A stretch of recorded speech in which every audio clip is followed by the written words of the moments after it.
Prions ensemble.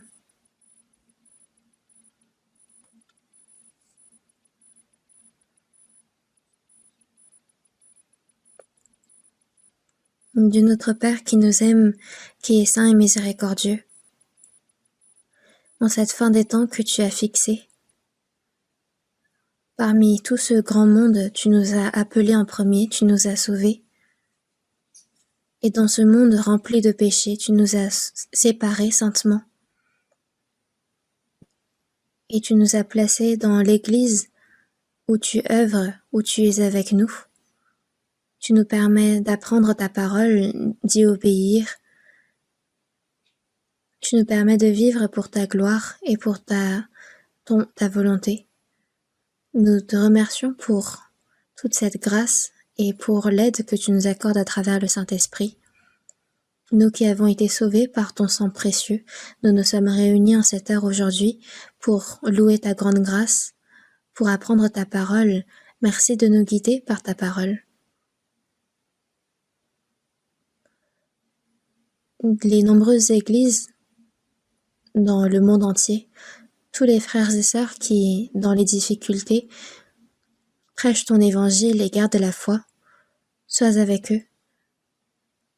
Que ta puissance, ton Saint-Esprit, ta parole soit avec eux, afin qu'ils puissent prêcher courageusement ton évangile et qu'ils puissent conduire de nombreuses âmes à ta parole et qu'ils parviennent au salut. Aide-les. Donne-nous la sagesse pour distinguer quelle est ta volonté et donne-nous la force et la sagesse de pouvoir et le courage de vivre pour toi. Que le reste de notre vie passée sur cette terre ne soit pas passé en vain, mais que ce soit pour ta volonté, pour ta gloire, pour ton œuvre. Guide-nous et aide-nous. En ton temps, tu nous donnes la parole dont nous avons besoin. Tu nous montres la voie à suivre, Seigneur.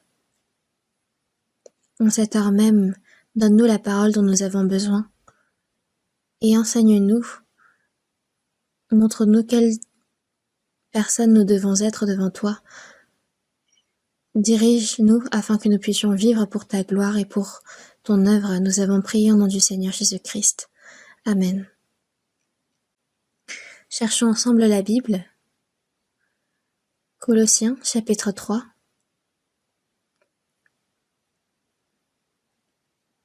C'est dans le Nouveau Testament, l'Épître aux Colossiens, chapitre 3.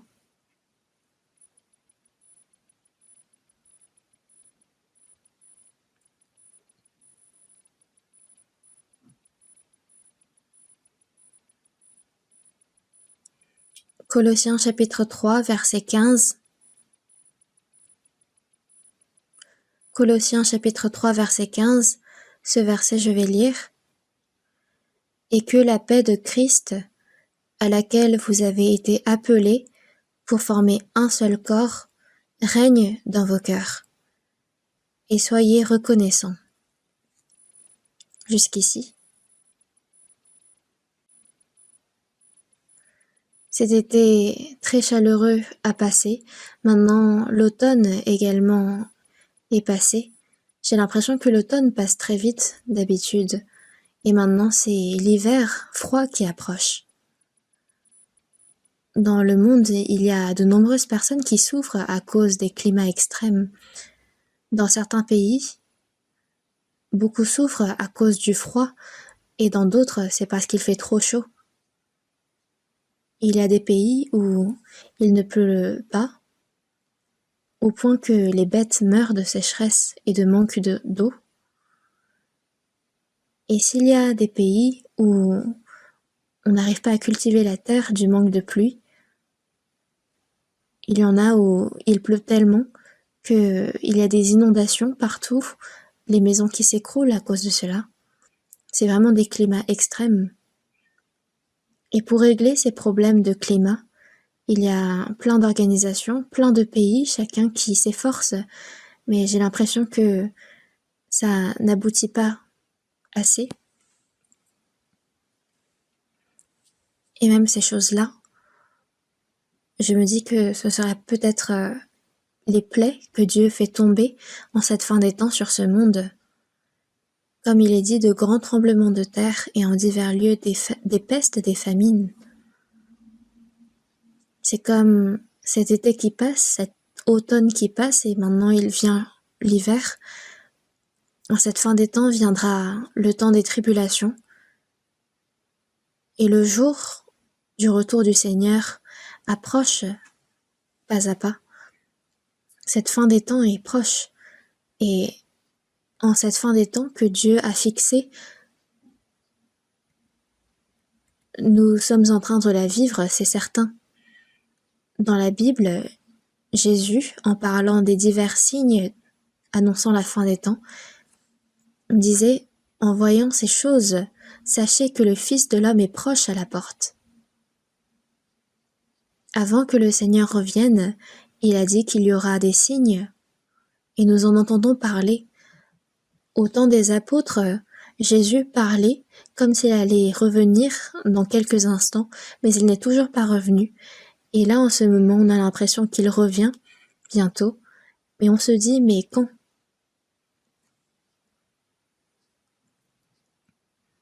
Et au temps des apôtres, Jésus ne parlait pas seulement des choses qui allaient venir tout de suite, mais il parlait également des choses concernant la fin des temps. Donc le fait que le retour du Seigneur est tellement proche, même s'il ne vient pas maintenant, il faut savoir qu'il vient très bientôt. Et même si le Seigneur ne vient pas maintenant, il est possible que ce soit moi qui le rejoigne en premier. Donc il est évident que nous pensions à nous préparer à sa revenue, à son retour.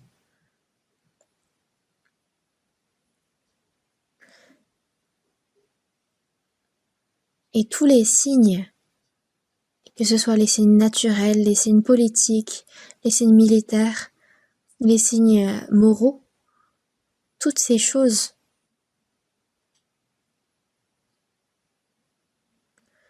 nous montrent que l'histoire de l'humanité ne perdurera pas très longtemps.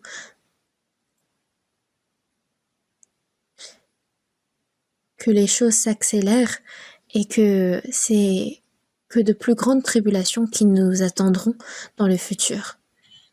Les gens du monde disent qu'il y a les progrès scientifiques, les progrès techniques, que nous vivons dans un monde confortable et c'est un futur autour de l'intelligence artificielle, un monde plein de miracles qui nous attendent. Mais il faut savoir que c'est un futur sombre qui nous attend, un futur qui est effrayant. Mais nous, même au milieu de toutes ces choses, quand le Seigneur reviendra, quand nous pensons à cette rencontre avec le Seigneur, au fait que nous entrerons dans sa gloire, nous pouvons attendre avec hâte le jour de son retour. Donc nous devons toujours nous souvenir qu'il s'agit de la fin des temps. Et moi aussi, j'ai cette espérance que le Seigneur reviendra de mon vivant. Bien sûr qu'il est bon de rencontrer le Seigneur après ma mort, mais il est dit que les chrétiens sauvés qui seront encore vivants à la venue du Seigneur seront enlevés de leur vivant et leurs corps seront transformés. C'est pourquoi j'ai hâte.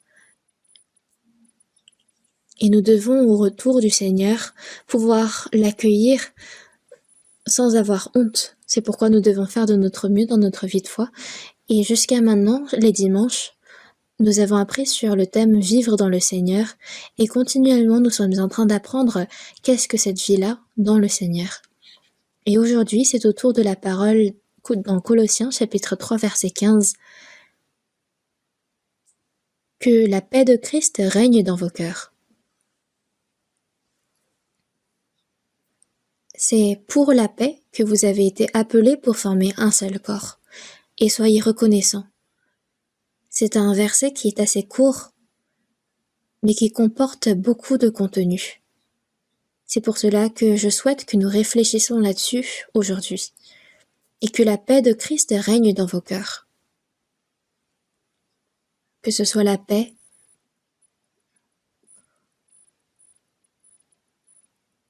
Donc ici, on utilise plusieurs mots pour dire la paix.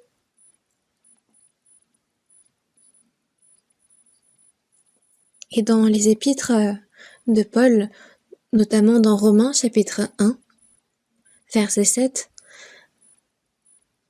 il est dit: de la part de Dieu notre Père, que la grâce et la paix vous soient données.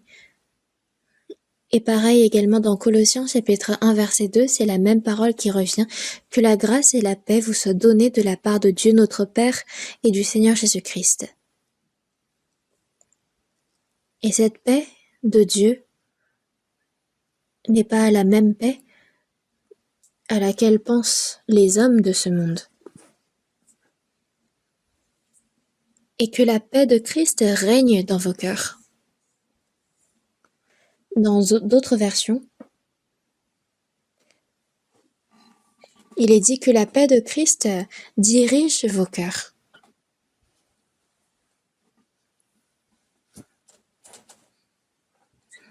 Et aussi dans Luc chapitre 2 verset 14, quand Jésus est né,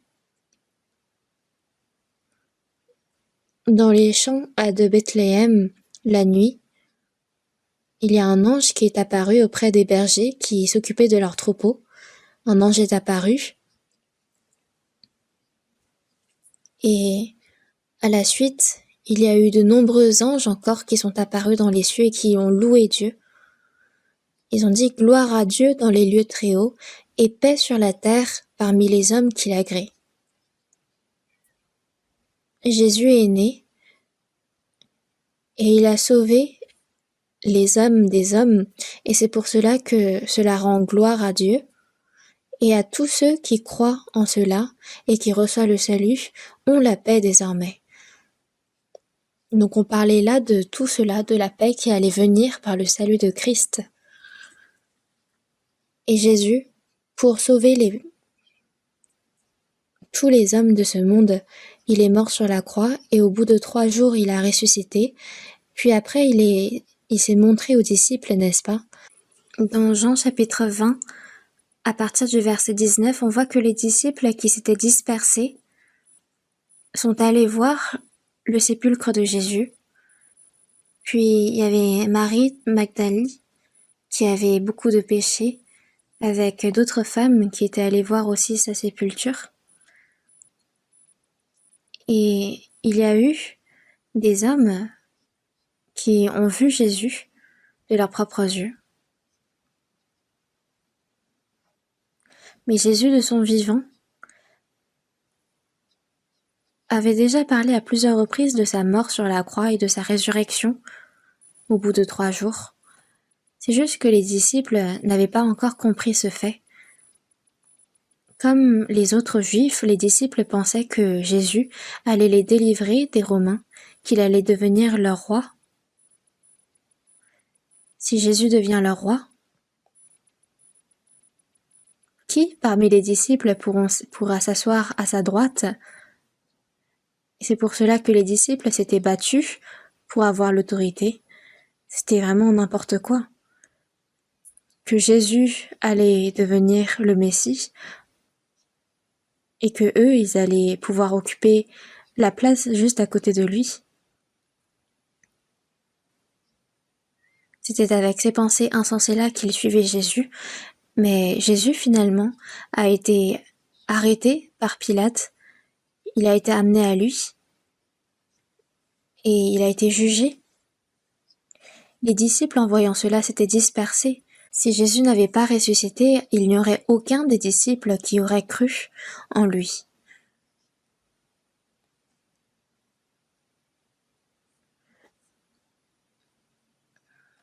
Judas Iscario, qui avait suivi Jésus depuis le début, a trahi Jésus en le vendant pour 30 pièces d'argent. Et l'apôtre Pierre, lui aussi, à la fin, quand il se pensait être en danger de mort, a renié Jésus en disant: je ne le connais pas. Tandis que c'est Pierre, lui, qui avait dit à Jésus qu'il n'allait jamais l'abandonner. Jésus a dit de lui: avant que le coq ait chanté 2 fois, tu me renieras 3 fois. Pierre était frustré au moment où il a entendu ces paroles en disant « Mais pourquoi est-ce que tu ne reconnais pas mon cœur ?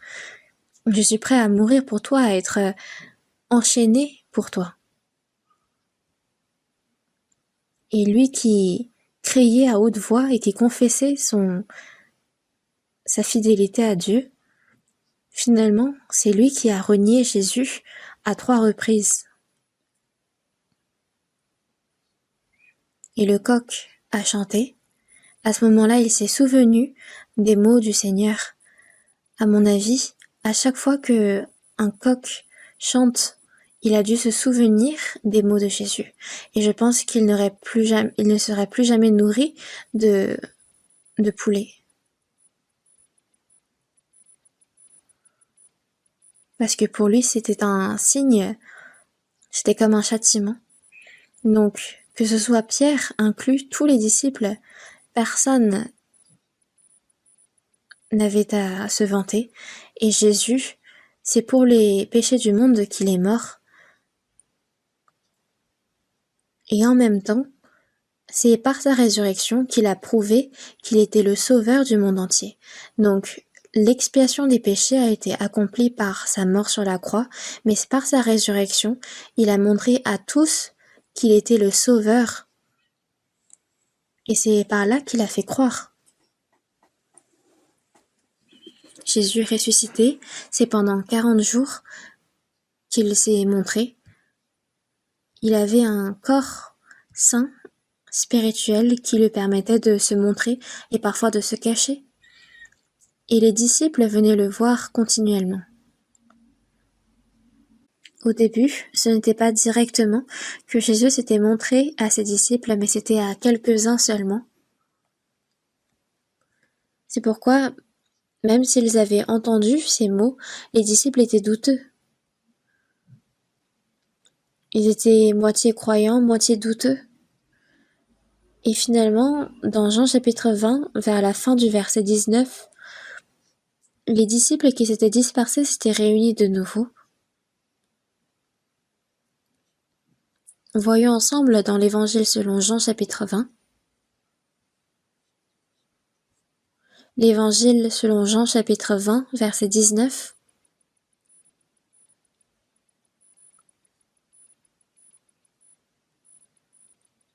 Jean chapitre 20, verset 19. Le soir de ce jour, qui était le premier de la semaine, les portes du lieu où se trouvaient les disciples étaient fermées. Par crainte des Juifs, Jésus vint, se présenta au milieu d'eux et leur dit « La paix soit avec vous ». Et quand il eut dit cela, il leur montra ses mains et son côté. Les disciples furent dans la joie en voyant le Seigneur. C'était le premier de la semaine, le premier jour de la semaine. Jésus était déjà ressuscité. Et le soir de ce jour, les disciples s'étaient réunis, mais par crainte des Juifs. Les Juifs n'avaient pas seulement tué Jésus, mais sûrement qu'ils cherchaient également à tuer ses disciples. Pourquoi ? Ils avaient peur que les disciples de Jésus enlèvent le corps de Jésus et qu'ils répandent le mensonge qu'il aurait ressuscité.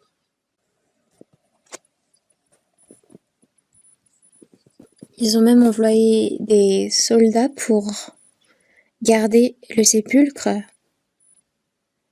Mais Jésus a ressuscité au bout de 3 jours. Les soldats qui gardaient son sépulcre étaient endormis et ils ont fui quand ils ont découvert que Jésus n'était plus là. Mais même après cela, les Juifs ne croyaient toujours pas. Et ils souhaitaient tuer également les disciples. Mais les disciples étaient toujours dans un état de moitié croyant, moitié douteux. C'est pour ça que certes, ils s'étaient réunis, mais comme on vient de lire, par crainte des Juifs.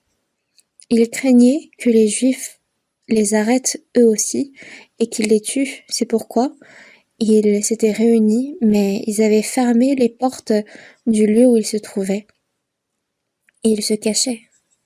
Mais Jésus vint, il se présenta au milieu d'eux et leur dit: La paix soit avec vous.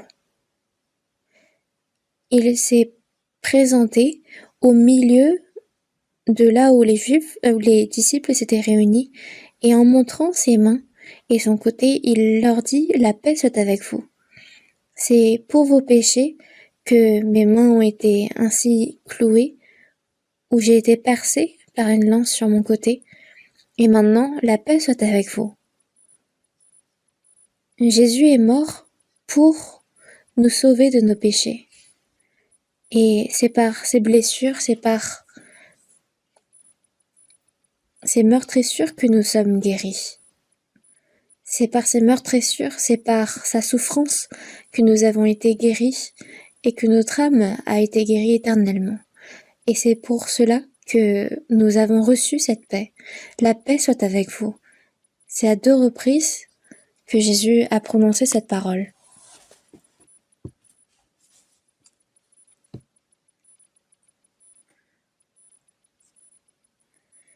Jésus, avec son corps ressuscité, peut se montrer et peut se cacher. Et c'est soudainement que Jésus s'est manifesté. Il n'a pas ouvert la porte du lieu où se trouvaient les disciples, mais il s'est manifesté au milieu d'eux tout à coup. Parce que Jésus, ressuscité, possédait un corps spirituel qui pouvait traverser les murs et que même si le lieu était fermé, il pouvait entrer sans aucun problème. C'est pour cela que les disciples, au premier regard, pensaient que Jésus était un fantôme.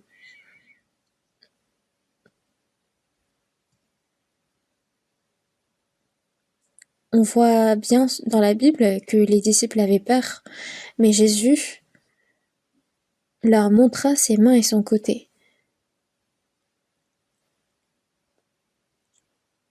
Mon corps est spirituel et désormais mon sang. Tout a été versé, mais j'ai quand même ce corps pour vous montrer. Puis en leur demandant également à manger, il a mangé devant ses disciples. Et s'il était vraiment un fantôme, on aurait vu la nourriture descendre dans son œsophage, dans son ventre.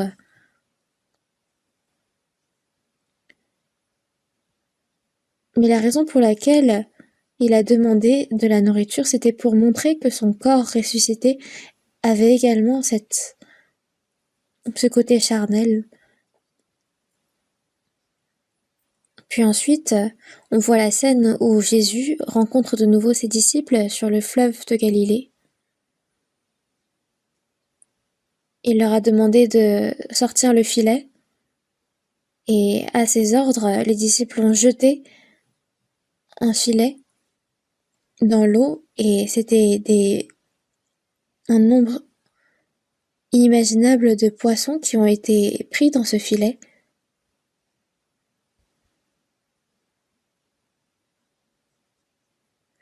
Puis Jésus avait préparé du pain en leur disant: mais venez manger. Déjà, Jésus s'était montré aux disciples après sa résurrection, puis il leur a fait attraper des poissons. Et comme il l'avait dit, je vous ferai pêcheurs d'hommes.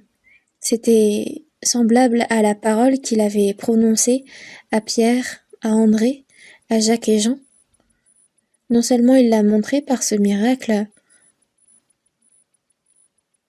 mais c'est également ce pain, ce feu que Jésus lui-même avait préparé.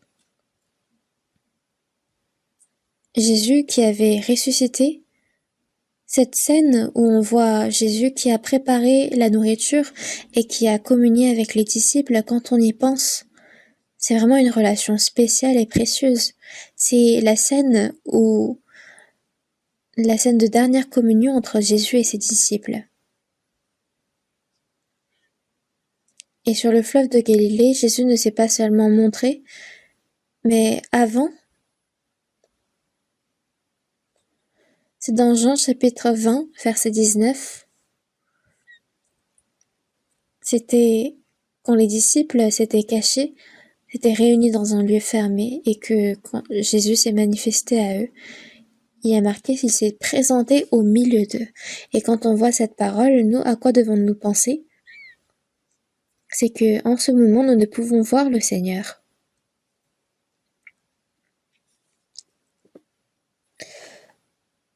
Quand Jésus s'était montré à ses disciples, Thomas n'était pas parmi eux.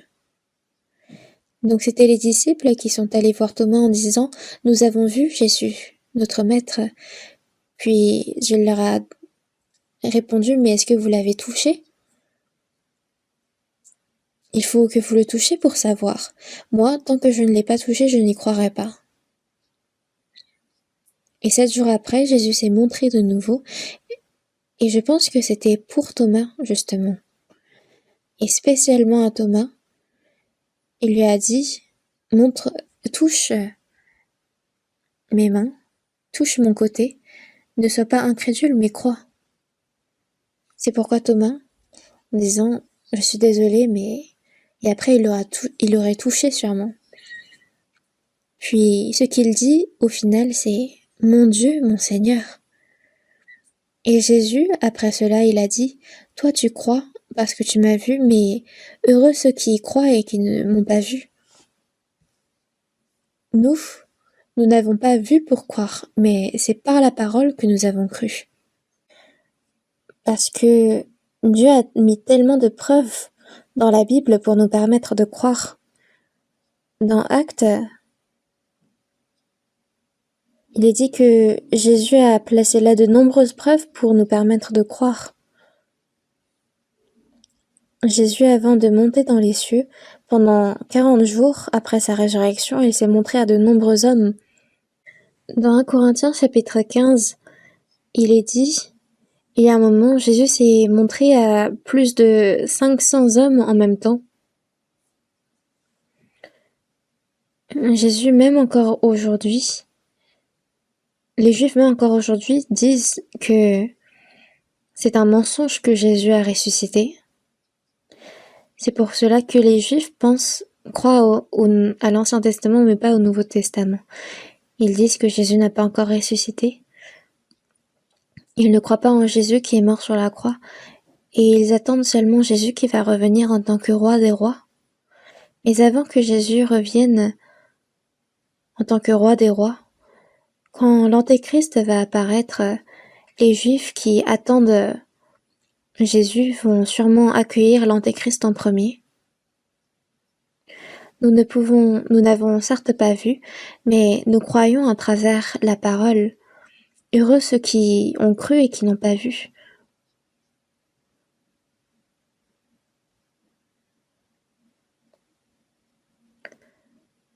Que là, en ce moment, la grande salle, nous avons fermé les portes de la grande salle, mais il n'y a pas besoin d'ouvrir les portes pour que Jésus entre, parce que le Seigneur en ce moment est avec nous, en ce moment même. Il s'est présenté au milieu d'eux et il a dit. Donc où est Jésus? Il est au milieu de nous. Il faut croire en ce fait-là, qu'il est au milieu de nous. Jésus qui nous a sauvés, celui qui nous a donné la vie éternelle, l'espérance éternelle. Et durant toute notre vie dans ce monde, il nous a promis qu'il sera avec nous jusqu'au bout. Dans Matthieu chapitre 28, verset 20, « Je suis avec vous tous les jours jusqu'à la fin du monde. » En cette heure même, le Seigneur est avec nous, au milieu de nous. Au milieu de nous. Et en tant que maître de notre vie, il est au milieu de nous. Et il nous dit que la paix soit avec vous. La paix que le Seigneur nous donne.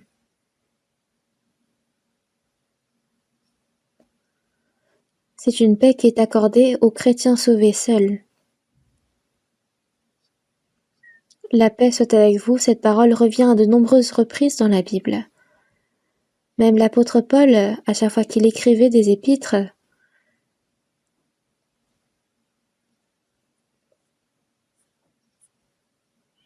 On disait que la grâce vous soit donnée de la part de Dieu, notre Père. Dans Jean chapitre 14, verset 27, dans la parole de Jésus, il disait « Je vous donne ma parole. Je ne vous donne pas comme le monde donne. Que votre cœur ne se trouble point et ne s'alarme point. Je vous donne ma paix. Ma paix, c'est la paix du Seigneur qu'il me donne. Et la paix que je vous donne n'est pas celle du monde. La paix du monde, c'est des biens matériels, des choses charnelles, des choses visibles. Et c'est cela que les hommes de ce monde cherchent à obtenir. Mais cette paix-là va s'éteindre au bout d'un moment. Tandis que la paix que le Seigneur Jésus nous réserve, il a bien dit « Je ne vous donne pas comme le monde donne ». Dans Jean chapitre 4, verset 14, « Mais celui qui boira de l'eau que je lui donnerai n'aura jamais soif, et l'eau que je lui donnerai deviendra en lui une source d'eau qui jaillira jusque dans la vie éternelle. » Celui qui boira de l'eau que le Seigneur nous donne n'aura jamais soif, et ce sera une source d'eau qui jaillira jusque dans la vie éternelle. La paix que nous donne ce monde s'en va au bout d'un moment. Ça s'efface rapidement dans la difficulté, par la tristesse, tandis que la paix que le Seigneur nous donne, c'est une paix qui ne s'efface pas et qui ne disparaît pas, peu importe les difficultés et les tribulations. C'est pour cela que dans Colossiens aussi, il est dit que la paix de Christ règne dans vos cœurs. Que ce soit Christ qui règne complètement dans notre vie, que ce soit sa paix qui nous dirige complètement. Et il ne faut pas oublier cette paix que le Seigneur nous donne, n'est-ce pas? À laquelle vous avez été appelés pour former un seul corps. L'un des objectifs les plus importants pour lesquels Jésus est mort sur la croix et ressuscité, c'est pour nous donner la paix. Dans Ésaïe chapitre 17, verset 22, il est dit qu'il n'y a pas de paix pour le méchant. Il n'y a point de paix pour le méchant. Il peut y avoir des joies et des satisfactions temporaires, mais il n'aura jamais de paix réelle. Mais à nous, le Seigneur nous a donné une paix éternelle, une véritable paix. Et cette paix-là, c'est aussi l'un des signes qui montre que nous entrerons au royaume des cieux. Même dans un cantique, il est dit « Quand la paix du Seigneur entre en moi », c'est que le royaume des cieux s'approche de plus en plus. Il y a ce genre de cantique, de paroles, et cette paix que nous avons dans notre cœur est comme un signe de notre accès au royaume des cieux. Et cette paix-là s'accomplit et vient depuis le royaume des cieux. La paix que Dieu nous donne s'est accomplie dans notre cœur.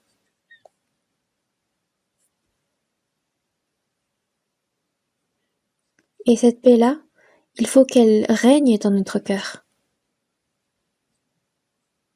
Pour que la paix règne également et demeure toujours au sein de l'Église, il faut que la paix demeure et nous dirige dans notre cœur.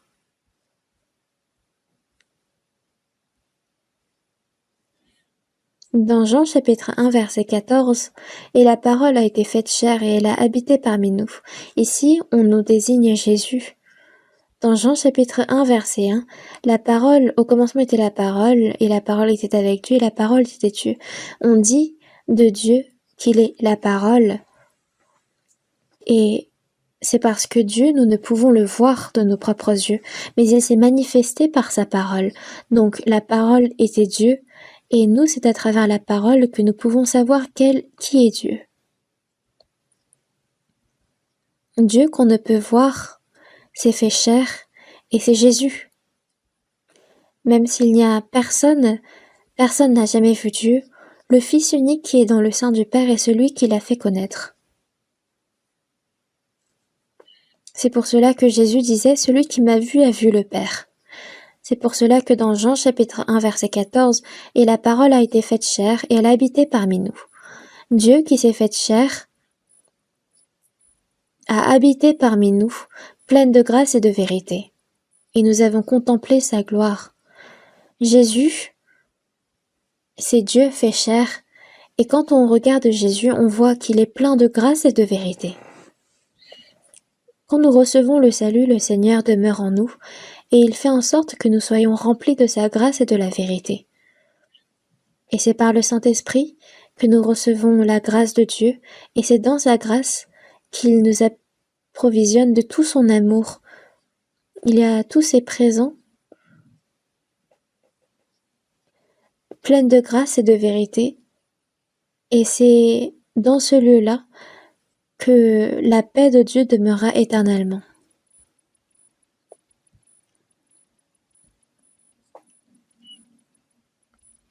Voyons ensemble dans l'Épître aux Romains chapitre 15, l'Épître aux Romains chapitre 15, verset 33.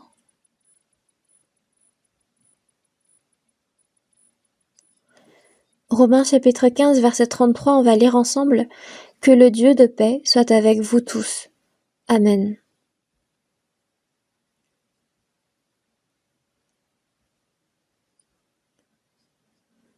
Après avoir parlé longuement dans Romains, il a dit « Que le Dieu de paix soit avec vous tous. »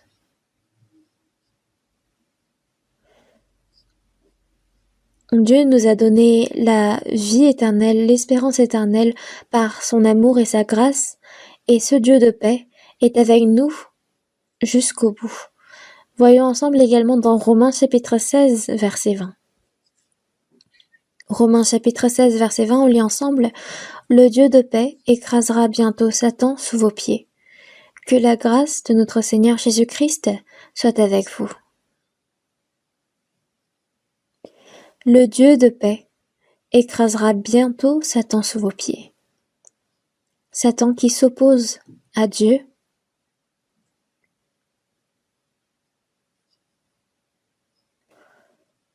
au lieu de la paix, il nous donne souffrance et péché. Satan qui s'oppose ainsi à Dieu, Dieu va l'écraser bientôt sous nos pieds. Quand le Seigneur reviendra, il fera de Satan son marchepied. Le marchepied, c'est un endroit où on pose ses pieds. Donc, c'est cela qu'on dit que c'est un marchepied. Donc, il va piétiner Satan. Que la grâce de notre Seigneur Jésus-Christ soit avec vous. Le Dieu de paix. La paix de Dieu, ce sont des mots qui apparaissent souvent.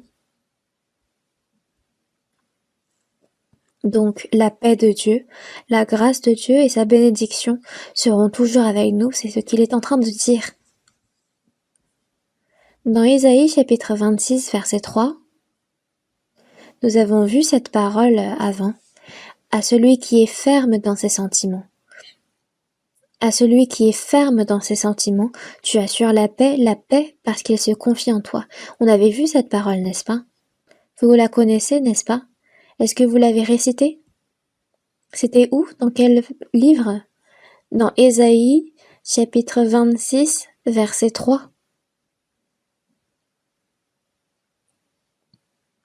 À celui qui est ferme dans ses sentiments, qu'est-ce que cela signifie? C'est quelqu'un qui a un regard complètement fixé sur Dieu et qui regarde toujours le Seigneur. Dans Hébreux chapitre 12, verset 2, ayant les regards sur Jésus, le chef et le consommateur de la foi. Nous cherchons continuellement et naturellement à détourner notre regard. C'est comme Pierre qui, quand Jésus marchait sur les eaux, lui a posé la question « Es-tu vraiment le Seigneur ?» « Oui, je le suis. »« Si tu es le Seigneur, alors fais-moi marcher sur les eaux. » Et Jésus a dit « Oui, viens. » Mais les eaux étaient violentes et Pierre, en descendant de la barque, a commencé à marcher sur les eaux. Au début, il marchait bien, mais après, il a commencé à douter et il a vu autour de lui, il a commencé à s'enfoncer. Il aurait dû garder le regard sur le Seigneur, mais pourquoi a-t-il détourné le regard?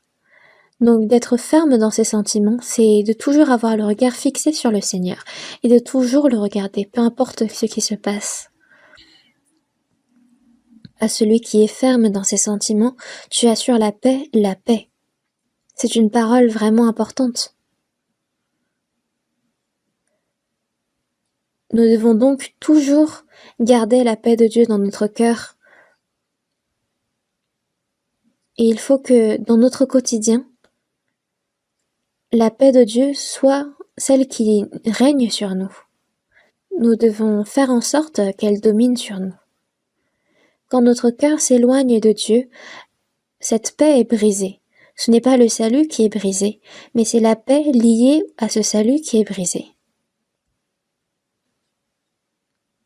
Que la paix de Christ règne dans votre cœur. C'est ce que nous avons besoin d'appliquer. C'est une paix que les gens de ce monde ne peuvent connaître. Et cette paix-là, Dieu nous l'a donnée.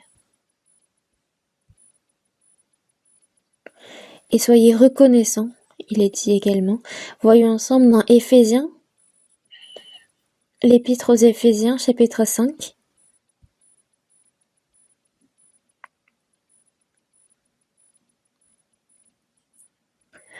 Éphésiens, chapitre 5, verset 20, on va lire ensemble. Rendez continuellement grâce pour toutes choses à Dieu le Père, au nom de notre Seigneur Jésus-Christ. Pour toutes choses, pour tous les aspects de notre vie, au nom de notre Seigneur Jésus-Christ, rendez continuellement grâce à Dieu le Père. Quand on regarde dans 1 Thessaloniciens chapitre 5 verset 16, il est dit « Soyez toujours heureux, priez sans cesse, et encore, qu'est-ce qu'il y a? Rendez grâce en toutes choses. » Et là aussi, il est dit « Rendez continuellement grâce pour toutes choses à Dieu le Père, au nom de notre Seigneur Jésus-Christ. » Toutes choses ici, c'est que ce soit des bonnes choses, des mauvaises choses, que nous soyons dans le confort, que nous soyons dans la souffrance, peu importe, de toujours rendre grâce. Est-ce que c'est possible? Parce que le Seigneur est avec nous. Parfois, il nous donne de bonnes choses, mais encore, il nous donne également des souffrances. Mais même s'il nous donnait des souffrances, c'est parce que il nous réserve de meilleures choses encore à nous donner après ces souffrances-là. C'est pour cela que nous pouvons rendre grâce et toujours être joyeux. Dans Daniel, chapitre 6, verset 10, voyons ensemble. Daniel, chapitre 6, verset 10.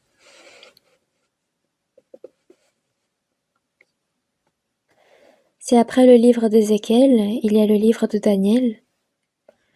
Chapitre 6, verset 10. Daniel, chapitre 6, verset 10. Lorsque Daniel sut que le décret était signé, il se retira dans sa maison, où les fenêtres de la chambre supérieure étaient ouvertes dans la direction de Jérusalem. Et 3 fois par jour, il se mettait à genoux, il priait et il louait son Dieu, comme il le faisait auparavant. De quoi on parle ici quand on lit ce qui est marqué avant ce passage? Quand les Juifs ont été emmenés en captivité à Babylone, Daniel aussi, à un jeune âge, a été emmené en captivité. Mais Daniel a trouvé grâce auprès de Dieu, et Dieu lui a accordé une grande sagesse.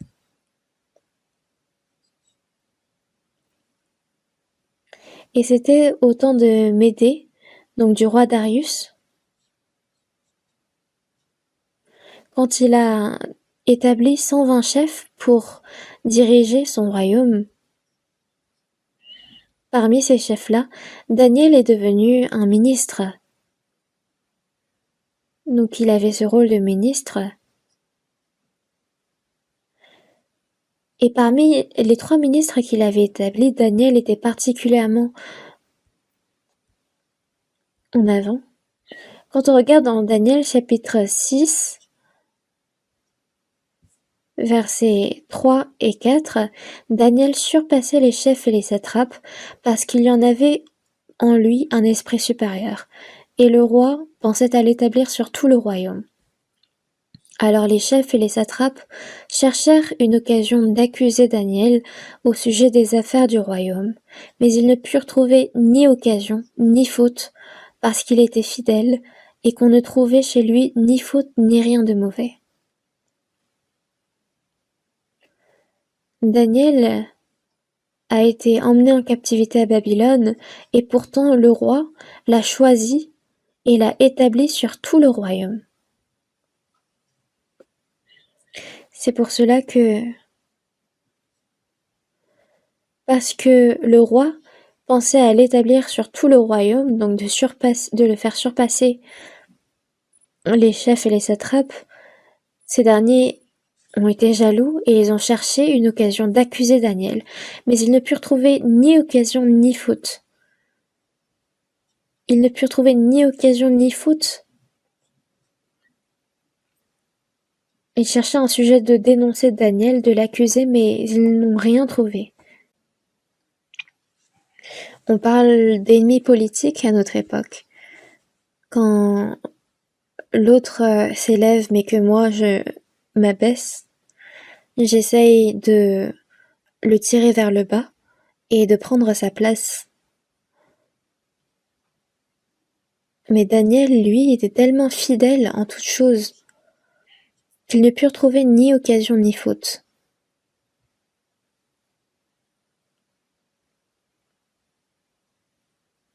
Mais il y a une chose qu'ils ont imaginée comme plan. Après même sa captivité, Daniel a continué à craindre Dieu et à prier, même comme à prier en ouvrant les fenêtres de la chambre dans la direction de Jérusalem, parce qu'il pensait que Dieu allait les délivrer au moment venu et qu'il allait les rétablir sur Jérusalem. C'est pour cela qu'il priait 3 fois le jour, et les chefs et les satrapes, en voyant cela, sont allés voir le roi,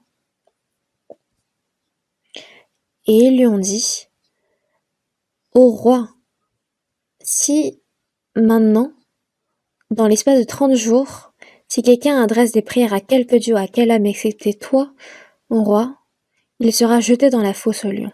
Et quand on est jeté dans la fosse aux lions, le seul destin qui nous attend, c'est d'être dévoré par les lions, n'est-ce pas?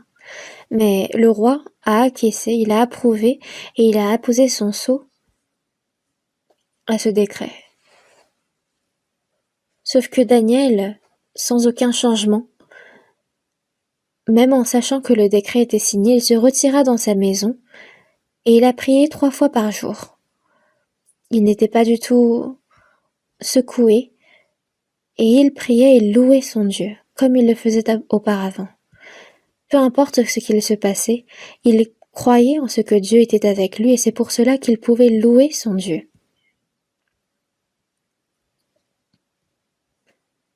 Mais alors, les chefs et les satrapes l'ont pris sur le fait, quand il était en train de prier, et ils l'ont amené au roi. Sauf que, quand le roi signe une interdiction, quand il publie un décret, on ne peut l'annuler. C'est pour cela qu'il était forcé de jeter Daniel dans la fosse aux lions. Mais parce que le roi aime Daniel sincèrement. Bien qu'il regrettait d'avoir signé ce décret, il ne pouvait rien faire vu que c'était la loi. Et parce qu'il pensait que Daniel était mort à cause des lions, il ne pouvait se livrer au sommeil la nuit. Et c'est au point du jour, très tôt le matin, qu'il s'est rendu en toute hâte à la fosse aux lions. Daniel, serviteur du Dieu vivant, ton Dieu que tu sers avec persévérance, a-t-il pu te délivrer des lions? Et Daniel a dit oui. Mon Dieu a envoyé son ange et fermé les gueules des lions, qui ne m'ont fait aucun mal. Les lions étaient couchés autour de Daniel, et ils étaient vraiment inoffensifs. Le roi a immédiatement fait monter Daniel de la fosse aux lions, et les chefs et les satrapes qui ont accusé et qui ont planifié la ruine de Daniel, il les a amenés et il les a jetés dans la fosse aux lions, eux, leurs enfants et leurs femmes, et avant même qu'ils fussent parvenus au fond de la fosse, les lions se saisirent d'eux et brisèrent tous leurs os.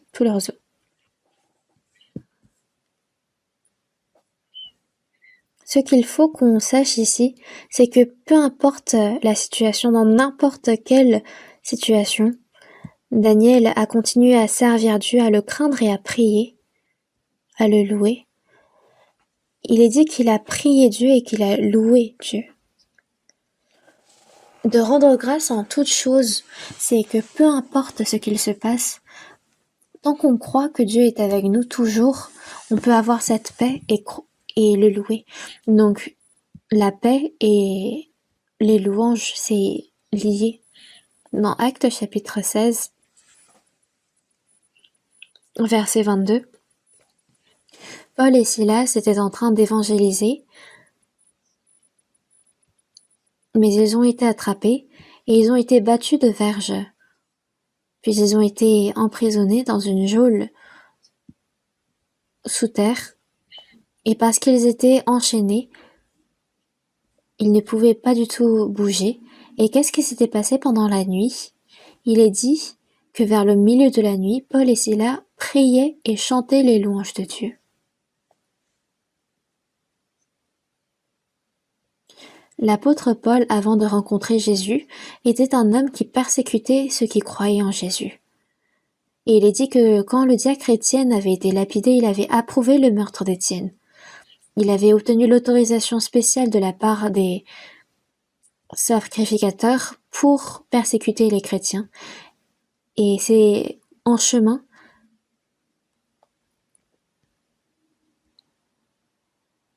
qu'il a rencontré Jésus. Jésus l'a saisi là et il l'a sauvé. De Saul, il est devenu Paul. Saul, c'était, d'après le nom du premier roi d'Israël, Saül, de la même tribu de Benjamin. Donc ça signifiait être un grand homme. Et pourtant, il est devenu Paul, ce qui signifie être petit. Et Jésus a fait de Paul l'apôtre des païens pour leur apporter l'évangile, et Dieu a fait écrire à l'apôtre Paul 14 épîtres du Nouveau Testament. Et parce que l'apôtre Paul avait cette certitude qu'évangéliser à Rome pouvait propager l'évangile encore plus loin dans le monde, il a tellement insisté pour y aller, et pendant 2 ans, il a prêché l'évangile. Et à l'issue de ces 2 années, il s'est fait martyr. J'ai visité la prison où l'apôtre Paul était enfermé. Et apparemment, c'était de là qu'on l'a tiré et qu'on l'a guillotiné.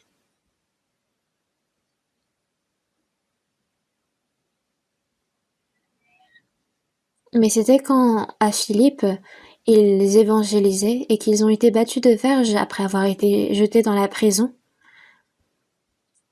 que Paul et Silas priaient et chantaient les louanges de Dieu. Dans Jacques chapitre 5 verset 13, quelqu'un est-il dans la joie qu'il chante des cantiques? Quand on est dans la tristesse, on ne chante pas naturellement des cantiques. Je suis en train d'évangéliser et pourtant je suis persécuté. L'apôtre Paul, il évangélise et pourtant il est persécuté, il a énormément de souffrances et pourtant il loue Dieu, il chante des cantiques.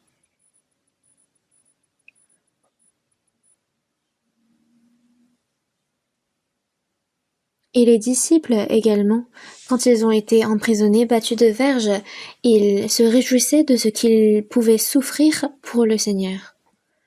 C'est ainsi qu'ils étaient dans la joie, qu'ils chantaient des cantiques. Nous aussi, peu importe la situation, dans n'importe quelle circonstance, si on croit en ce que Jésus, le Seigneur, est avec nous, on peut avoir cette paix, on peut avoir ce cœur qui rend grâce. Et si nous n'avons pas ce cœur plein de gratitude, notre paix dans le cœur peut être brisée. Donc, si on ne fait pas attention, notre cœur peut se remplir de lamentations, de plaintes. Voyons ensemble dans Colossiens chapitre 2, verset 19.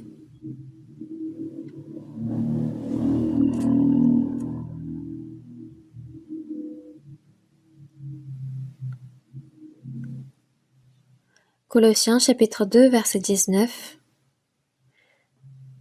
Sans s'attacher au chef dont tout le corps, assisté et solidement assemblé par des jointures et des liens, tire l'accroissement que tu donnes.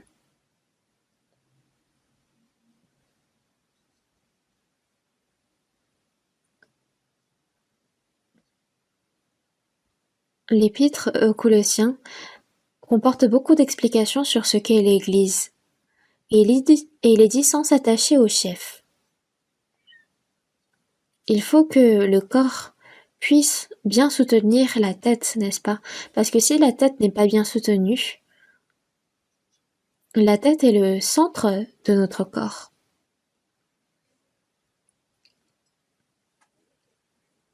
Même pour que le corps grandisse, ça tout provient de la tête. C'est la tête qui pense, qui planifie et qui ordonne. Et quand les ordres sont donnés, le corps les réalise.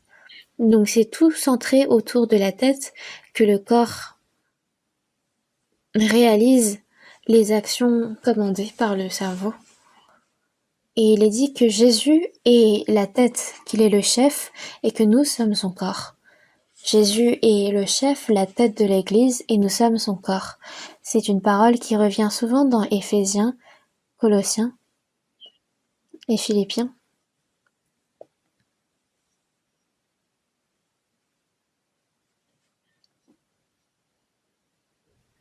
Et pour que tous les saints puissent vivre une bonne vie de foi, il faut que toute chose s'accomplisse autour de Jésus qui est le chef. Nous, c'est à travers la Bible que nous apprenons quelle est la volonté du Seigneur, qu'est-ce qu'il a fait et qu'est-ce qu'il veut que nous fassions. Et c'est à travers la parole que Dieu nous donne cette compréhension et qu'il nous donne également la force d'accomplir la parole. Dans Philippiens chapitre 2 verset 13, car c'est Dieu qui produit en vous le vouloir et le faire selon son bon plaisir. Jésus est au même niveau que Dieu et il est dit que c'est Dieu qui produit en nous le vouloir et le faire selon son bon plaisir. Il nous fait comprendre quel est le bon plaisir, la volonté de Dieu et il produit en nous le vouloir et le faire. Donc, de faire la volonté du Seigneur, c'est lui qui produit en nous ce vouloir. Donc, selon ce que la tête pense, le corps bouge. Et de la même façon, selon ce que le Seigneur veut, ça doit devenir notre vouloir à nous.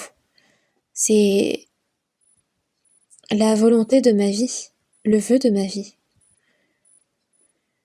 De me réjouir dans cette grâce qui m'a été accordée, de rendre grâce et de vivre pour lui, ça devient le vœu de ma vie.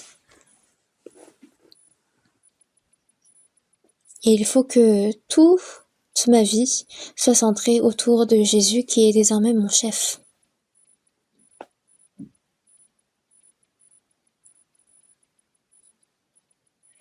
Et dans Colossiens chapitre 2 verset 19, on lit ensemble « Sans s'attacher au chef dont tout le corps, assisté et solidement assemblé par des jointures et des liens, tire l'accroissement que Dieu donne. »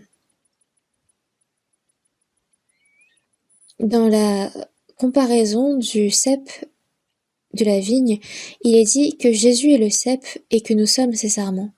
Et le vigneron, c'est Dieu, qui cultive la vigne. Jésus est le cep et nous sommes ses sarments.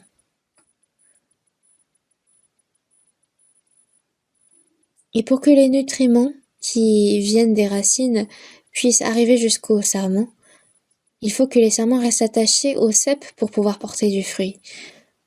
De la même façon, Jésus est notre chef, nous sommes son corps. C'est la même analogie. Et tous les nutriments proviennent du cerveau. Il y a les nerfs qui proviennent du cerveau et qui transportent justement ce message aux membres et à tout le corps.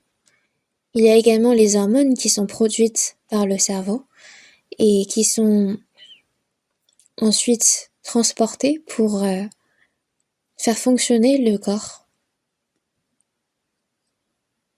Donc tout le corps assisté, solidement assemblé par des jointures et des liens, tire l'accroissement que tu donnes. Qu'est-ce que cette parole signifie? C'est que seuls nous ne pouvons croître. Si un sarment quitte le cep, il ne peut croître de lui-même, il ne peut porter du fruit de lui-même. Et même dans cette comparaison avec le corps, si le corps n'est pas attaché à la tête, alors que c'est de la tête que toutes les hormones, tous les nerfs, toutes choses sont approvisionnées, si on est détaché de la tête, le corps seul ne peut croître. Une personne sauvée, si elle essaye de bien vivre sa vie de foi, de lire tout seul la Bible, est-ce que ça va vraiment fonctionner? Il faut qu'elle soit dans l'Église, attachée au Seigneur, et c'est ainsi que sa foi grandit.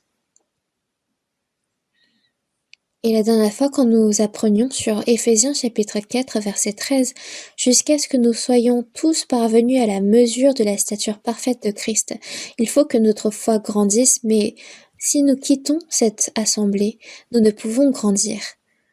C'est comme un jeune enfant. S'il quitte ses parents, sa famille, est-ce qu'il peut vivre tout seul, mener sa vie seul et grandir? C'est sous la protection de ses parents, sous l'attention, les soins de sa famille, qu'il grandit. Et ce n'est pas seulement sa chair, mais il y a également sa personnalité, toutes choses qui grandissent et qui s'épanouissent. Si ce n'est pas le cas, si un petit enfant quitte la famille, il devient orphelin. Il devient malheureux. Une personne sauvée, c'est au milieu de l'Église qu'il doit grandir normalement, il doit recevoir l'enseignement de la parole, sinon, c'est possible que même une personne sauvée peut quitter l'Église. C'est possible. Il y a des personnes qui essayent d'évangéliser et qui quittent l'Église pour cela. Mais ce n'est pas possible. On a beau employer tous nos moyens, ce n'est pas possible. Et les personnes qui ne sont pas nées de nouveau, c'est ces faux chrétiens qui se réunissent entre eux et qui organisent des réunions religieuses, mais cela ils le font sans Dieu. Imaginez qu'une personne qui est née de nouveau était en communion au sein de l'Église, mais qui décide de fonder une Église et qui sort de l'Église pour fonder sa propre Église. Ça, c'est pas possible.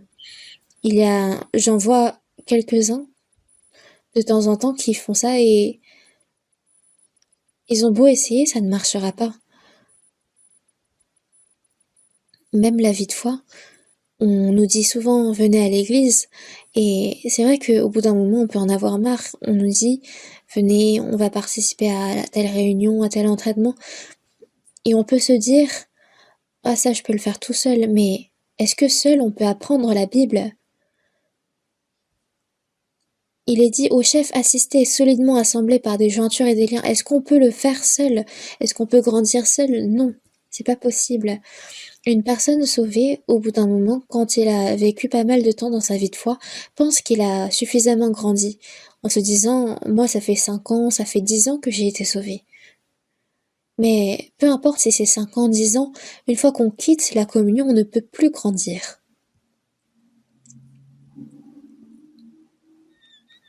Au chef assisté et solidement assemblé par des jointures et des liens.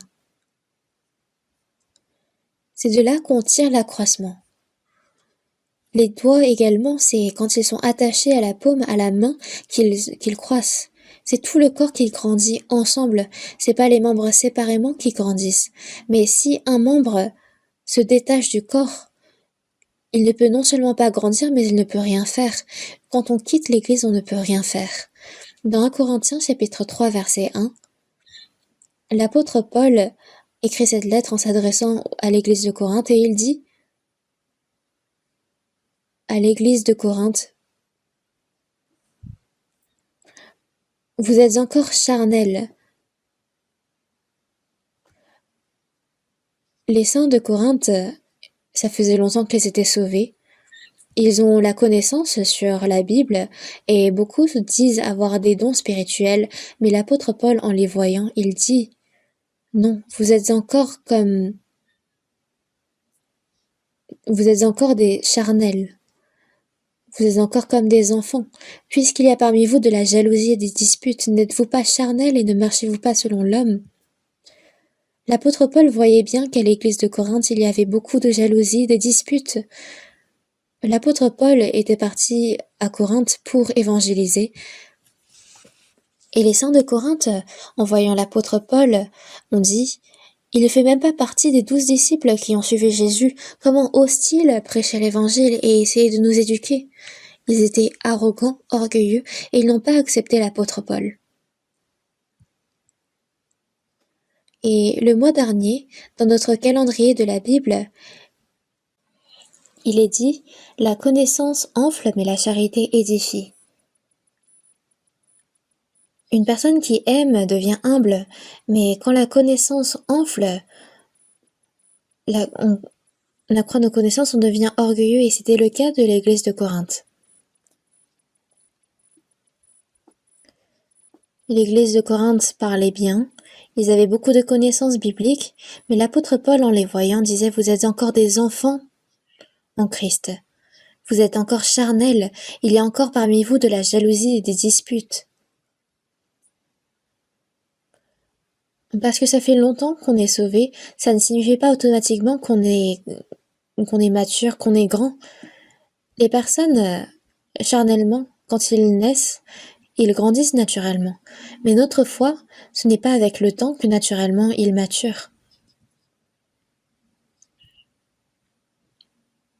Mais il faut rester attaché à l'Église et il faut recevoir cet approvisionnement qui vient du fait que nous sommes attachés au chef.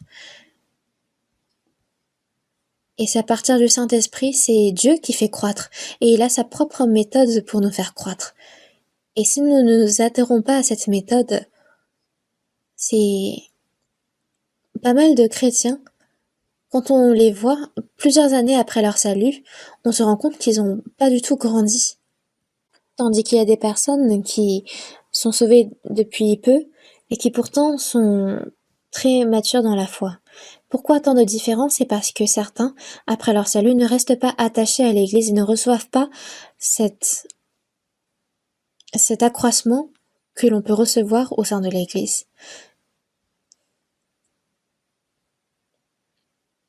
Cherchons ensemble encore un autre verset, c'est dans la première épître de Jean, chapitre 2. Première épître de Jean, chapitre 2, verset 27.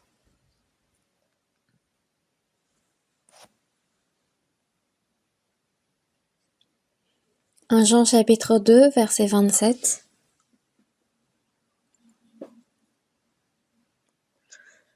Versets 27 et 28, je vais lire. Pour vous, l'onction que vous avez reçue de lui demeure en lui, et vous n'avez pas besoin qu'on vous enseigne.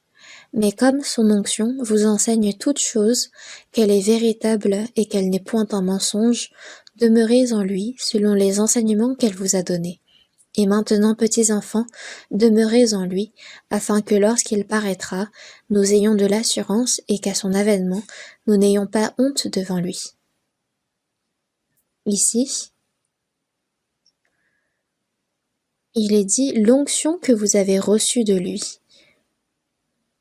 Et là, on parle de l'Église. L'objectif de l'écriture de 1 Jean, de l'évangile selon Jean, c'est de nous faire connaître que Jésus-Christ est le Fils de Dieu et pour nous faire obtenir la vie éternelle. Tandis que la première épître de Jean, donc 1 Jean, ça nous enseigne aux personnes nées de nouveau qu'est-ce que la communion en Christ. C'est pourquoi dans 1 Jean chapitre 1 verset 3, il est dit que notre communion est avec le Père et avec son Fils Jésus-Christ. Donc, c'est pour faire que c'est pour que nous soyons en communion avec le Père et son Fils Jésus-Christ. Et notre communion n'est pas une communion humaine, mais c'est avec le Père et son Fils Jésus-Christ. C'est une vie de communion, c'est une vie dans le Seigneur. C'est pour cela que dans cette parole également, pour vous, l'onction que vous avez reçue de lui demeure en vous. Donc, en vous ici représente l'Église. Et cette onction, c'est le Saint-Esprit. Donc, c'est cette onction-là, donc le Saint-Esprit, qui vous enseigne toute chose, qu'elle est véritable et qu'elle n'est point en mensonge. Et au sein de l'Église, il y a l'enseignement par le Saint-Esprit. Et je trouve que les caractères chinois qui composent le mot Église a vraiment été bien pensé parce que Kyo de l'Église signifie enseigner et He signifie se réunir. Donc à chaque fois qu'on se réunit à l'Église, il y a un enseignement à recevoir, que ce soit sur la volonté de Dieu, sur son œuvre, sur comment doivent se comporter les chrétiens dans ce monde. Et le Saint-Esprit nous enseigne toutes choses parce que c'est lui l'onction et c'est lui qui nous enseigne toutes choses.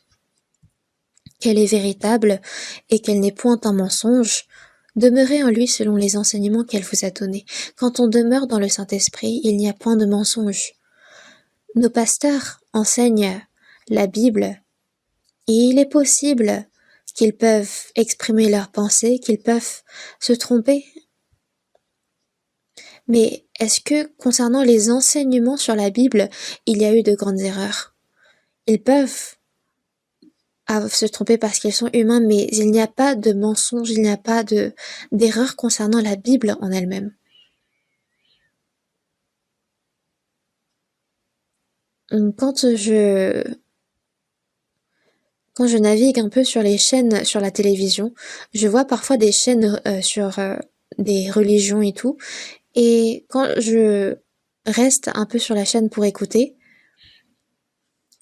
les pasteurs parlent tellement bien, de façon tellement grandiose, mais quand on écoute leur contenu, c'est tellement différent. Ils enlèvent complètement la graine de la parole. Et ça, je peux le dire avec certitude.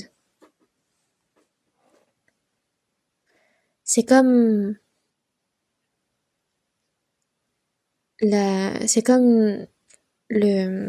peau de pastèque. Il tourne en rond, mais il n'aborde jamais le sujet principal. Le sujet principal n'est plus au milieu d'eux.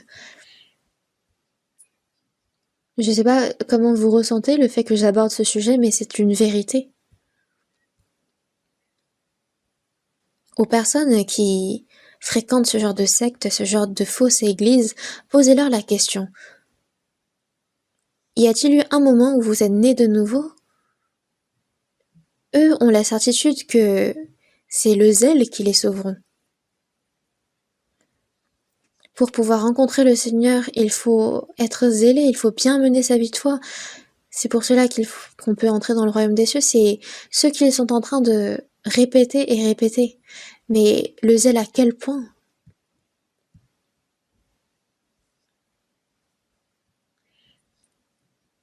Au sein de la communion des personnes sauvées, il y a le Saint-Esprit et son enseignement.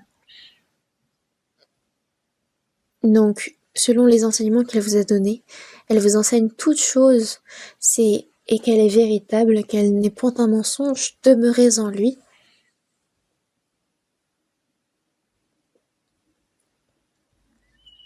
Est-ce qu'il y a eu des enseignements faux, des mensonges, des erreurs dans notre enseignement au sein de notre Église?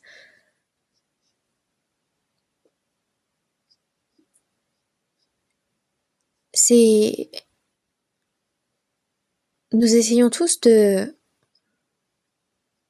d'obtenir la compréhension de la parole et de transmettre avec exactitude ce qui est marqué dans la Bible, mais nous n'essayons pas d'influencer les gens de ce monde comme le font les pasteurs et les prêtres dans d'autres sectes. La raison pour laquelle nous nous réunissons à l'église, c'est pour obtenir l'enseignement de la part du Saint-Esprit. Et encore, il est dit, les hommes disent réunissons-nous pour adorer, mais est-ce que dans la Bible il y a un endroit où il est dit qu'ils se sont réunis pour commencer le culte? Dans la Bible, il est écrit, dans Jean chapitre 4, verset 24, Dieu est esprit, et il faut que ceux qui l'adorent l'adorent en esprit et en vérité. Quand il est dit que Dieu est esprit, c'est qu'il n'est pas charnel. Et parce qu'il n'est pas chair, il n'y a pas besoin que nous mettons, nous nous revêtons, nous usons d'une voix grave et que nous chantions d'une voix pure. Dieu ne regarde pas la chair, mais il regarde au centre, au cœur. Et si cette personne n'est pas née de nouveau, est-ce que vous pensez que Dieu écoutera sa prière? Il écoutera seulement la prière pour l'expiation de ses péchés, pour qu'il reçoive le salut. Mais parce que Dieu est esprit, il faut que ceux qui l'adorent l'adorent en esprit et en vérité. En esprit, ça fait référence au Saint-Esprit. Quand on reçoit le salut, il y a le Saint-Esprit qui entre en nous et il nous guide tout le long de notre vie et c'est ça l'adoration. Et c'est cette adoration-là que Dieu cherche. Et encore, dans Romains chapitre 12, verset 1, je vous exhorte donc, frères, par les compassions de Dieu. Donc, les compassions de Dieu, c'est si vous êtes vraiment sauvés, alors écoutez mes paroles. Écoutez, et je vous exhorte à offrir vos corps comme un sacrifice vivant, saint, agréable à Dieu, ce qui sera de votre part un culte raisonnable. Donc, qu'est-ce que ce sacrifice vivant, saint, agréable aux personnes sauvées? C'est que dans l'Ancien Testament, le peuple d'Israël sacrifiait des bêtes comme sacrifice, mais désormais dans le Nouveau Testament, c'est notre propre corps qui est un sacrifice vivant, saint, agréable à Dieu. Qu'est-ce qu'un sacrifice vivant? C'est toutes les paroles, tous les gestes, tout ce que nous faisons dans notre vie qui est un sacrifice à Dieu. Et dans Romains chapitre 12, verset 2, ne vous conformez pas au siècle présent, à ce siècle méchant rempli de péchés. Ne soyez pas comme eux, mais soyez transformés par le renouvellement de l'intelligence, afin que vous discerniez quelle est la volonté de Dieu, ce qui est bon, agréable et parfait. Dieu nous enseigne quelle est sa volonté, ce qui est bon, agréable et parfait, et il faut que nous l'appliquions. Et c'est de faire ces choses-là, c'est cela que le sacrifice vivant, le culte raisonnable. Notre vie tout entière est un sacrifice vivant et un culte raisonnable. Quand nous nous réunissons, ce n'est pas pour rendre un culte. Déjà, ce n'est pas un culte, mais ce n'est pas pour faire un culte, c'est pour apprendre à adorer dans notre vie. Il faut déjà apprendre correctement la parole de Dieu. Et c'est alors qu'on peut bien mener notre vie dans le travail, dans l'église, dans la famille. Et c'est quand on fait toutes ces choses bien que nous pouvons rendre un sacrifice vivant, saint, agréable à Dieu, un culte raisonnable. Mais toujours les hommes disent « Réunissons-nous pour rendre le culte ». Et avant mon salut, j'allais à une école de théologie, et vu que c'était une école religieuse, on devait toujours nous rendre à la messe. Et toujours, il y avait le pasteur tout devant qui disait d'une voix grave et profonde, commençons le culte, celui qui adore Dieu avec en esprit, en vérité. Mais est-ce que c'est ça le vrai culte? Où dans la Bible on décrit ce genre de culte? Ça, c'est les idolâtres. C'est les moyens de ceux qui idolâtrent des idoles, mais c'est toutes nos paroles, tous nos gestes, toutes nos actions, c'est tout cela qui est le sacrifice vivant, le culte à Dieu. Et c'est cela que de vivre selon le Saint-Esprit.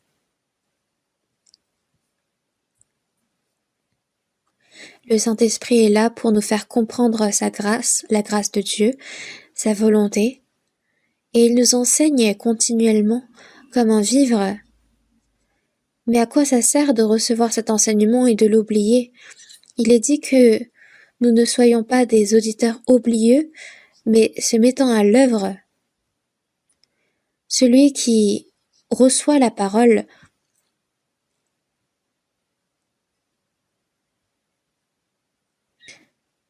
quand on regarde un miroir, on se rend compte de nos imperfections, de nos impuretés, et après on corrige.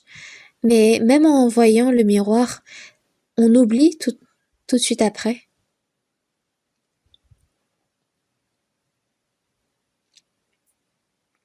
Il y avait une jeune maman qui portait un bébé sur son dos. Et je crois qu'elle avait mis son lipstick, il était trop fort. Et après, le bébé, il a touché les lèvres de sa mère. Et puis après, il a taché les joues de sa mère avec ce lipstick. Et c'est toute la journée que la mère avait cette tache de lipstick sur sa joue. Imaginez un peu quelle était sa surprise. Donc, quand on voit des imperfections, des impuretés sur notre visage à travers un miroir, alors il nous faut le corriger. C'est la même chose, la Bible nous fait rendre compte de nos erreurs, de nos impuretés, de nos imperfections, et nous ne devons pas les oublier, sinon à quoi ça sert? N'étant pas un auditeur oublieux, mais se mettant à l'œuvre, celui-là sera heureux dans son activité. Est-ce que nous apprenons la Bible rien que pour l'apprendre? Mais non, c'est pour la garder, pour la mettre en pratique.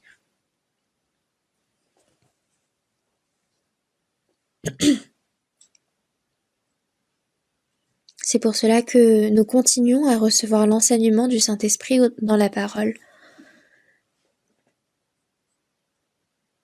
Et il est dit demeurer en lui. De demeurer en lui, c'est de demeurer dans la parole et d'essayer de la garder dans notre quotidien. Si nous recevons la parole pendant un sermon et que nous oublions, que nous vivons comme nous voulons, ce n'est pas de la garder. Et dans 1 Jean chapitre 2 verset 28, « Et maintenant, petits enfants, demeurez en lui ». Donc de demeurer en lui, c'est de demeurer dans la parole et d'obéir à la parole, afin que lorsqu'elle paraîtra, nous ayons de l'assurance et qu'à son avènement, nous n'ayons pas honte devant lui. Si nous vivons dans le Seigneur, de vivre dans le Seigneur, c'est de vivre dans sa parole et d'obéir à la parole. Et lorsqu'il paraîtra, nous ayons de l'assurance et qu'à son avènement, nous n'ayons pas honte devant lui. Pourquoi? C'est parce que quand le Seigneur reviendra, tout sera révélé de si nous avons vécu dans le Seigneur ou hors du Seigneur. De vivre dans le Seigneur, c'est de vivre dans sa parole et dans l'obéissance à sa parole.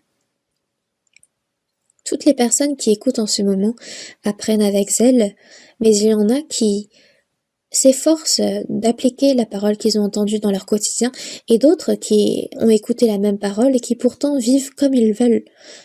Mais dans ce cas, quel est l'intérêt de lire, d'écouter la parole? Si c'est pour écouter mais après vivre comme bon leur semble, ce qui est important, c'est d'obéir à la parole, c'est de vivre dans cette parole. C'est ainsi que quand le Seigneur reviendra, nous pourrions nous tenir avec assurance, sans avoir honte devant lui. Tandis qu'une personne qui vivra sans obéir à cette parole sera une personne qui aura honte. Cherchons ensemble un dernier verset de la Bible, et c'est dans Proverbes chapitre 18.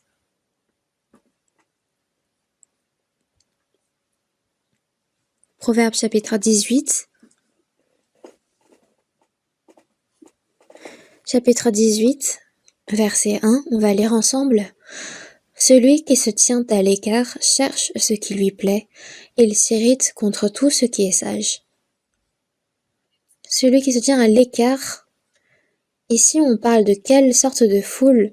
on dit la foule, on parle pas de la foule seulement quand il y a beaucoup de personnes qui sont assemblées, mais quand les chrétiens nés de nouveau, qui sont guidés par le Saint-Esprit, qui sont enseignés par lui, on parle de cette assemblée sainte de l'Église, et celui qui se tient à l'écart d'une telle assemblée, donc il y a ceux qui quittent, ils s'irritent contre ceux qui cherchent leur désir charnel. C'est inconfortable pour eux de vivre dans l'Église, et c'est pour cela qu'ils quittent progressivement l'Église discrètement. Mais il y en a d'autres qui, quand on est sur le point de les oublier, qui se repointent dans l'Église, et d'autres, quand on s'habitue à eux, qui requittent. J'en ai vu pas mal. Celui qui se tient à l'écart cherche ce qui lui plaît. Donc c'est ceux qui cherchent leur propre désir, ils s'irritent contre tout ce qui est sage. Et ils refusent, ils renoncent à tous les enseignements du Saint-Esprit. Si on quitte l'Église, on ne peut recevoir l'enseignement du Saint-Esprit. Et quand on quitte cette Assemblée sainte, c'est de quitter le Saint-Esprit. De quitter l'Église, c'est de quitter le Seigneur. Dans Genèse chapitre 13, Abraham a écouté la parole de Dieu. Il a quitté la terre où la tour de Babel a été construite, et quand il se dirigeait vers la terre promise, il y avait Lot qui l'avait suivi. Mais à cette époque, leurs troupeaux, leurs serviteurs paissaient les troupeaux, et ils s'occupaient du coup de leur pâturage. Mais parce que les serviteurs de Lot et les serviteurs d'Abraham étaient de plus en plus nombreux,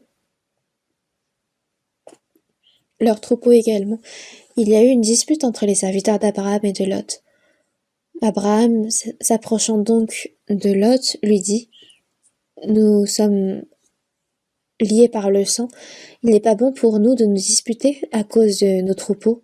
Si tu vas à droite, j'irai à gauche, si tu vas à gauche, j'irai à droite, choisis d'abord le lieu où tu demeureras. Dans ce cas-là, Lot, que devait-il répondre? Mon oncle, si je t'ai suivi jusqu'à maintenant, c'est pour Dieu. C'est parce que Dieu est avec toi, oncle, c'est pour cela que je suis avec toi. Mais que je te quitte,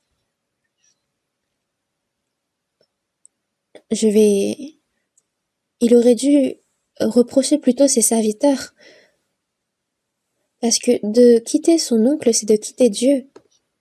Comment est-ce possible de vivre ma vie de foi si je te quitte et si je quitte Dieu? C'était ainsi qu'aurait dû répondre Lot.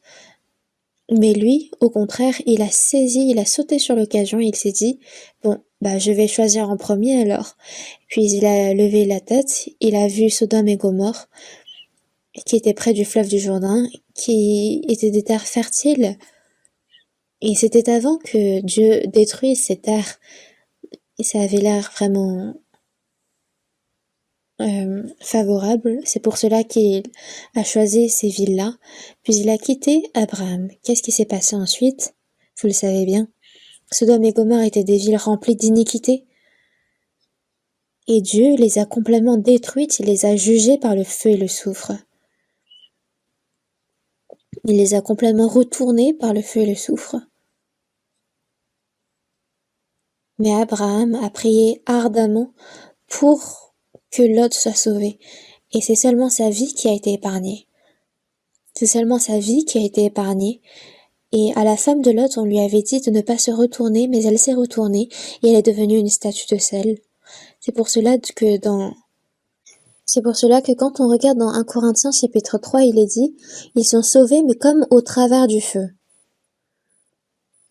En un jour, tous ses biens, toute sa maison, tout a été enflammé et brûlé, et il est passé d'un homme riche à un homme qui n'avait plus rien.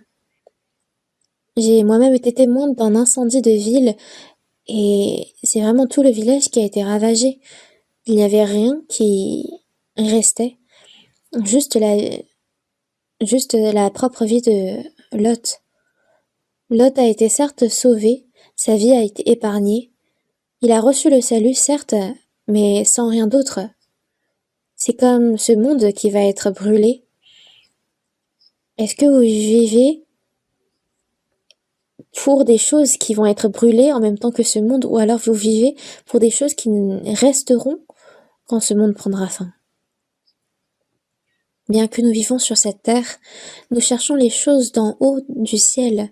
Bien que nous vivons emprisonnés dans le temps, nous vivons pour des choses éternelles. Et bien que nous vivons dans ces choses au milieu des choses visibles, nous vivons pour des choses invisibles, cette éternelle gloire.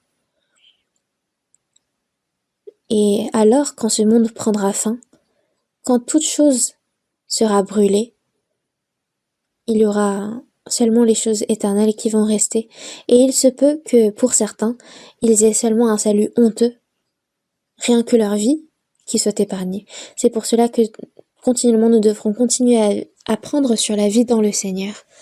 Prions ensemble. Dieu notre Père qui est miséricordieux, tu nous as sauvés par ton sang précieux, et le reste de notre vie, Seigneur, tu es avec nous. Aide-nous afin que nous puissions vivre pour ta volonté sainte, pour ton œuvre, pour que nous soyons guidés par le Saint-Esprit et pour que nous restions attachés dans ton Église. Sois avec nous par ta parole, par le Saint-Esprit, afin que, au sein de cette assemblée sainte, avec qui tu es, que notre foi puisse grandir, que nous puissions vivre pour ta volonté, pour ta gloire, que la paix que tu nous as donnée, cette vraie paix, que nous puissions le reste de notre vie pouvoir vivre correctement dans ta vérité. Guide-nous et dirige-nous, et nous avons prié au nom du Seigneur Jésus-Christ.